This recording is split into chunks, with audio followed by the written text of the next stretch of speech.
things that are a little out of control. These homeless people, these mentally ill, they're roaming about, they're fighting with one another, they're picking on people who are riding their bicycles, they're jogging, they're in a drug-induced psychosis. Now that is Curtis Sliwa. He's the founder of the New York City's Guardian Angels. It's a vigilante group formed in 1979, known for patrolling tough areas, and they're known for marching in their red berets. There we go. So I met up with them to go on patrol through Central Park. This is something that they haven't done for 2 decades. But because of the rise in assaults from homeless people and the perceived rise in crime and muggings, they're back out there. There are parts of this park at night in which there are no lights, there are no cameras, and there are no cops undercover.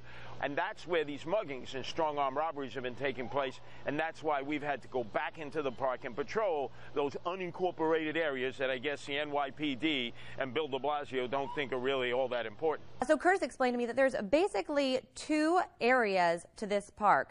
There's the touristy area, and then there's the dark, seedy, dangerous areas where the crime is taking place. Many of you guys have been with me before here, the entrance to the Ramble, but this is where it starts to get dicey, especially this area where a lot of gay men come looking for love in all the wrong places. Guys pretend to be gay, knock them upside the head, don't just take their money and take their cell phones, but beat them unmercifully. So that was his warning to us as we proceeded up these dark, like small, narrow paths. The sun was going down, there was no light, and we went up into the Ramble. Up there. What's he doing up there? What do you think, he's looking at nature at 8 o'clock at night? You think he's looking for bald eagles? No, he's scoping victims. So 2 decades ago, this is where the Guardian Angels would come to protect gay men. And Curtis says that the crime is back. Since they started their patrols, they've stopped 2 incidents. But then we were on to our next area, which he said was the most dangerous area. It was the north part of Central Park. You don't preemptively hit them. It's almost like ISIS, right? In the beginning, ISIS, no big deal. You know, it's like de Blasio and Brad. No big deal. The park is having an increase in crime. Really? If you let it go, then all of a sudden the thugs will rule the night. And if they rule the night and take the park from the police, then they'll come and they'll take it during the day.